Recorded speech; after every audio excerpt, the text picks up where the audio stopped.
সহজ ও ঘরোয়া মশলায় খাসির মাংস রান্না নিয়ে চলে আসলাম। সো হাই এভরিওয়ান, আসসালামু আলাইকুম। আমি 1 কেজি খাসির মাংস নিয়েছি এবং এটিকে লেবু গরম পানি দিয়ে ওয়াশ করে নিয়েছি। এতে করে মাংসের যে একটা এক্সট্রা গন্ধ থাকে ওটা চলে যায়। এরপর পানি ঝরিয়ে আমি মাংসগুলো নিয়ে নিচ্ছি। দিয়ে দিলাম কাঁচামরিচ। আজকে আমি মাংসটা কাঁচামরিচ দিয়ে রান্না করব। আর দিয়ে দিলাম সরিষা বাটা। সরিষা বাটাটা ব্লেন্ড করার সময় দিয়ে একটা কাঁচামরিচ দিয়ে ব্লেন্ড করবেন, তাহলে যে তিতা ভাবটা ওইটা আর থাকবে না। দিয়ে দিলাম আদা ও রসুন। হাঁসের মাংসতে আদার পরিমাণটা একটু বেশি দিবেন যাতে মাংসের গন্ধটা না থাকে। আর দিয়ে দিলাম হলুদ, ধনিয়া ও জিরা গুঁড়া আর হাঁসের মাংসের মশলা।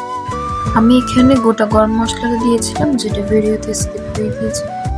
সব মশলা দেওয়ার পর আমি মাংসটা ভালো করে মেখে কয়েক মিনিট রেখে দেব, এতে টেস্টটা ভালো হয়। দিয়ে দিলাম সাদা তেল আর পেঁয়াজ কুচি। পেঁয়াজটা আমি আজকে হালকা ব্রাউন করে ভেজে নেব।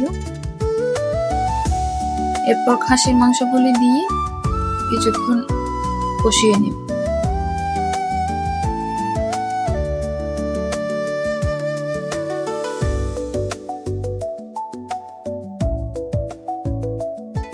মাংসগুলি 5 মিনিট কষানোর পর তেল ছেড়ে দিয়েছে।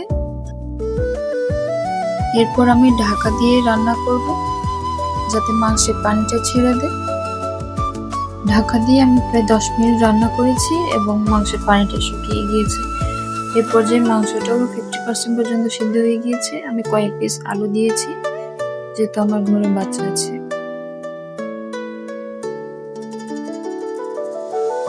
এখন আমি মাংসটা সিদ্ধ হওয়ার জন্য একদম ফুটন্ত গরম পানিটা দিয়ে দিচ্ছি।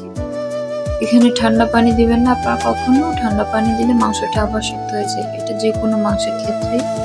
এখন আমি মিডিয়াম হিটে মাংসটা 30 মিনিট পর্যন্ত রান্না করব। এখন মাংসটা সিদ্ধ হয়ে গিয়েছে। এখন কয়েকটা ধনিয়া পাতা দিয়ে একদম লো হিটে 2 মিনিট পর্যন্ত রেখে দিব। ভিডিওটি ভালো লাগলে চ্যানেলটি সাবস্ক্রাইব করবেন এবং আমার পেজটি ফলো করবেন। ধন্যবাদ।